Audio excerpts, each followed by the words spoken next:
നമ്മുടെ വിശ്വസാഹിത്യകാരൻ വൈക്കം മുഹമ്മദ് ബഷീർ ബേപ്പൂർ സുൽത്താൻ അദ്ദേഹത്തിൻ്റെ ഒരു കഥയാണ് ഇന്ന് വായിക്കുന്നത്.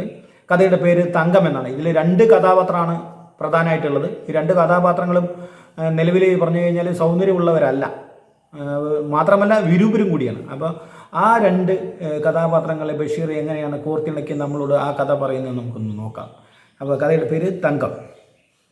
പ്രിയപ്പെട്ട കൊച്ചങ്കുന്നേ, ഒരു കഥ പറയാം, കേൾക്കാൻ അപേക്ഷ. കവികളെല്ലാം ചുറ്റും നിന്ന് വെമ്പലോടെ വാഴ്ത്തത്തക്ക ആകാര സൗഷ്ഠത്തിൻ്റെയും സൗന്ദര്യ സമ്പത്തിൻ്റെയും സമ്മോഹനമായ ഒരു സമ്മേളനമാണ് എൻ്റെ തങ്കം എന്ന് നിങ്ങൾ വിശ്വസിച്ചു പോയിട്ടുണ്ടെങ്കിൽ അതൊരു വലിയ തെറ്റു തന്നെയാണ്. സൗന്ദര്യ ആരാധകരായ നമ്മുടെ കവികൾ ആരും തന്നെ അവളെ കണ്ടു കാണുകയില്ല.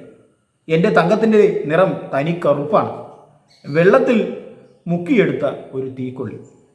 കറുപ്പല്ലാതുള്ള ഭാഗങ്ങളായിട്ട് തന്നെ കണ്ട് വെള്ളം മാത്രമേ ഉള്ളൂ. പല്ലും നഖങ്ങളും കൂടി കറുത്തതാണ്. തങ്കം ചിരിക്കുമ്പോൾ അവളുടെ മുഖത്തിനു ചുറ്റും ഒരു പ്രകാശം പരക്കും. പക്ഷേ ആ പ്രകാശം അന്ധകാരത്തിൻ്റെ മൂടുപടം ഇട്ടതാണ്. കറുത്ത ചിമ്മിനിൽ നിന്ന് പരക്കുന്ന വെളിച്ചത്തിൻ്റെ ഒരു കാളിമ കൊഞ്ചിക്കൊഴിഞ്ഞ് എന്നും എന്നോട് പ്രേമസല്ലാപം ചെയ്യും. തങ്കത്തിൻ്റെ ആ ശബ്ദം അതോ വസന്തരാമത്തിൽ ഇരുന്നു പാടുന്ന കരിങ്കുലിൻ്റെ കുളിർത്ത നാദമല്ല. എൻ്റെ തങ്കത്തിൻ്റേത് വാസ്തവത്തിൽ കോകിലനാദമേ അല്ല.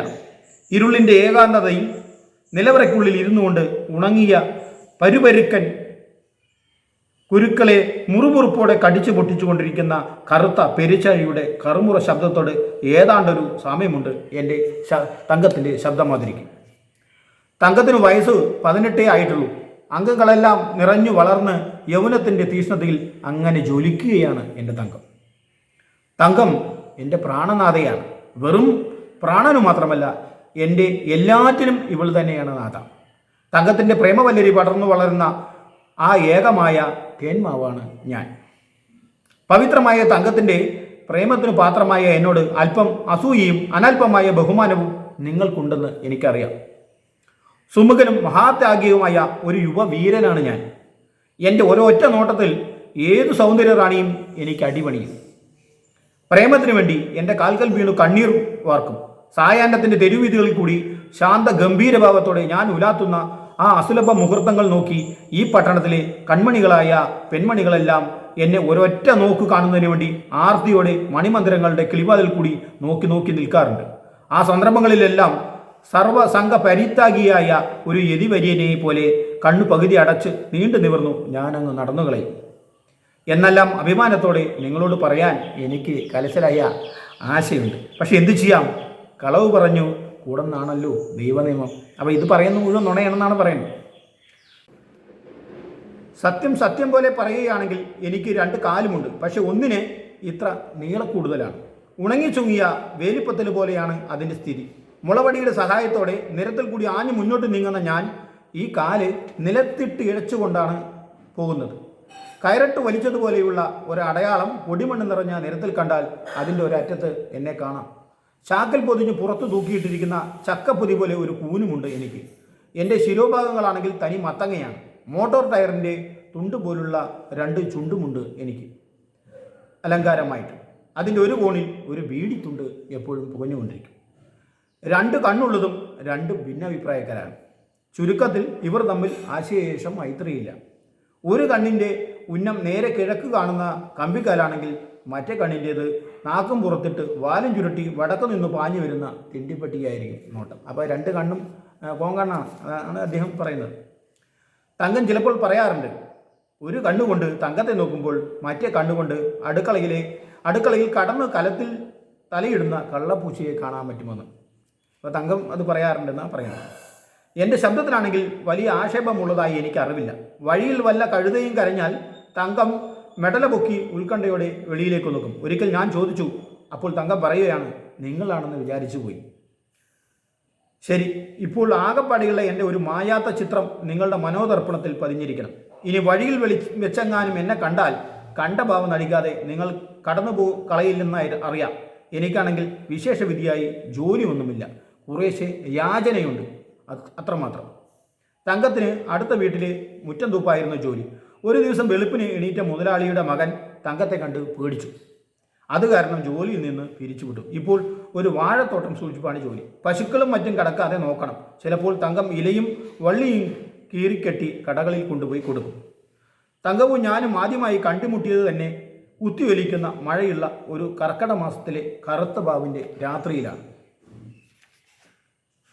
എൻ്റെ പതിവനുസരിച്ച് അന്നും ഞാൻ ജോലിക്ക് പോയി. കിട്ടിയ 1-2 ചെമ്പുതൊട്ടുകൾ തുണിത്തുമ്പിൽ കെട്ടി നേരം ഇരട്ടിയിരുന്നു.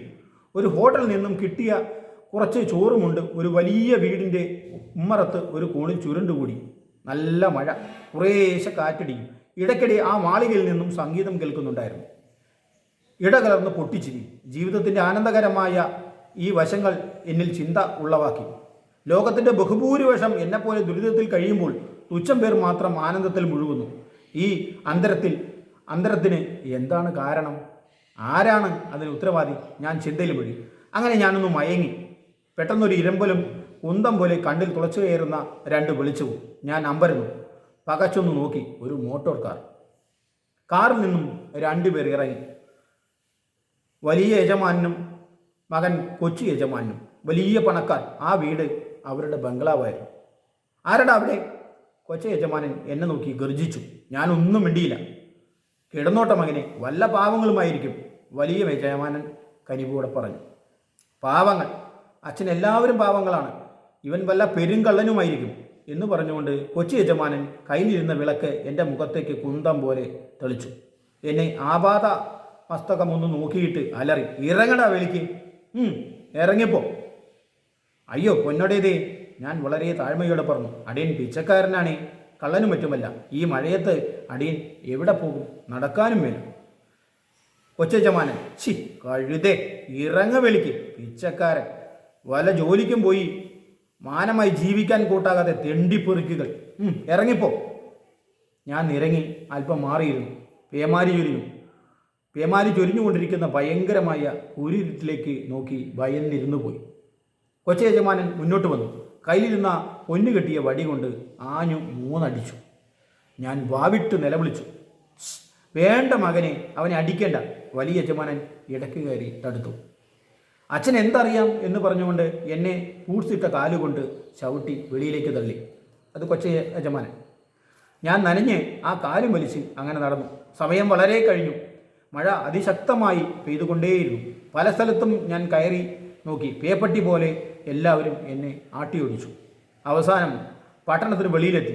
ഒരു ഇടവഴിയിൽ കൂടി തപ്പിത്തടഞ്ഞ് അങ്ങനെ നീങ്ങുമ്പോൾ ഒരു വെളിച്ചം കണ്ടു.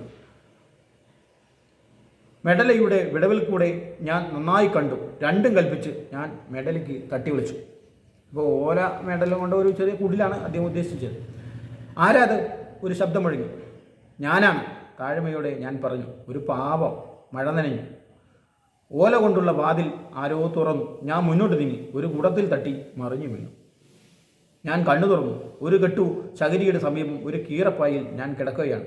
അടുത്ത് മെഡലയും ചാരി ഒരു യുവതി. മുഖത്തേക്ക് ഞാൻ നോക്കിയപ്പോൾ കണ്ടതു ജലാർദ്രങ്ങളായ നയനങ്ങൾ തിരിച്ച് ആകാംക്ഷയോടെ എന്നെ നോക്കുന്ന തങ്കത്തെയാണ്. ഞാൻ മെല്ലെ എണീറ്റിരുന്നു. തങ്കത്തോട് കഥകളെല്ലാം പറഞ്ഞു. തങ്കം കരഞ്ഞു. ഞാനും കരഞ്ഞു. ഞാനും തങ്കവും കൂടി ഒരുമിച്ച് കുറേ നേരം കരഞ്ഞു.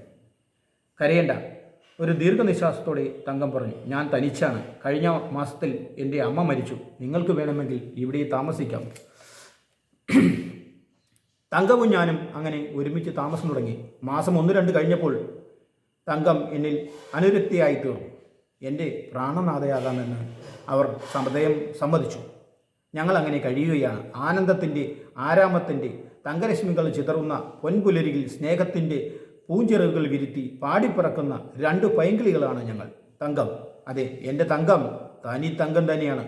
മഴവില്ലൊളിയിൽ പൊന്നുടുപ്പിട്ട വസന്ത പ്രഭാതമാണവൾ. ഇതാണ് അദ്ദേഹത്തിൻ്റെ തങ്കം എന്ന കഥ. ഈ കഥയിൽ ശരിക്കും പറഞ്ഞാൽ 2 ജീവിക്കാൻ തീരെ പ്രാപ്തിയില്ലാത്ത 2 ആൾക്കാർ, വിരൂപരായ ആൾക്കാർ. അപ്പോൾ അവർക്ക് ജീവിക്കാൻ പറ്റുന്നില്ല. അവരുടെ കുറ്റം കൊണ്ടല്ല അവർ ജീവിക്കുന്നത്. അത് നമ്മൾ കഥയിൽ പറഞ്ഞല്ലോ. അദ്ദേഹം ആ ബംഗ്ലാവിൽ മുമ്പിൽ ഇരിക്കുമ്പോൾ എന്തുകൊണ്ടാണ് ഞാനിങ്ങനെ ആയത്? ശരിക്കും പറഞ്ഞാൽ നമ്മുടെ കുറ്റം കൊണ്ടല്ല നമ്മൾ അങ്ങനെ ആയിത്തീരുന്നത്. ആരുടെ ഈ സമൂഹത്തിൻ്റെയും കൂടി കുറ്റമാണെന്ന് ബഷീർ നമ്മളോട് ചൂണ്ടിക്കാണിച്ചിട്ടുണ്ട്. അതുപോലെ പ്രണയത്തിനും തമ്മിലുള്ള വിശ്വാസത്തിനും തമ്മിലുള്ള അടുപ്പത്തിനും തമ്മിലുള്ള സ്നേഹത്തിനും ഒരു കാരണവശാലും സൗന്ദര്യം ഒരു പ്രധാന വസ്തുതയല്ല എന്നും ബഷീർ, ആ വിശ്വസാഹിത്യകാരൻ, നമ്മളെ ഓർമ്മപ്പെടുത്തുകയാണ്. അയാൾ അദ്ദേഹത്തിൻ്റെ ചെറിയ കഥകളിൽ അദ്ദേഹത്തെക്കുറിച്ച് കൂടുതലൊന്നും പറയേണ്ട കാര്യങ്ങളില്ല. മലയാളികൾക്ക് ബഷീറിനെ പറഞ്ഞു കഴിഞ്ഞാൽ അത്രയ്ക്കും പ്രധാനപ്പെട്ടതാണെന്ന് നമുക്ക് എല്ലാവർക്കും അറിയാം. അപ്പോൾ എല്ലാവരും എൻ്റെ കഥ കേട്ട എല്ലാവരും എന്നോട് എന്തെങ്കിലും തെറ്റുപറ്റിയിട്ടുണ്ടെങ്കിൽ എന്നോട് ക്ഷമിക്കണം. വളരെ സന്തോഷം. നന്ദി. Thank you.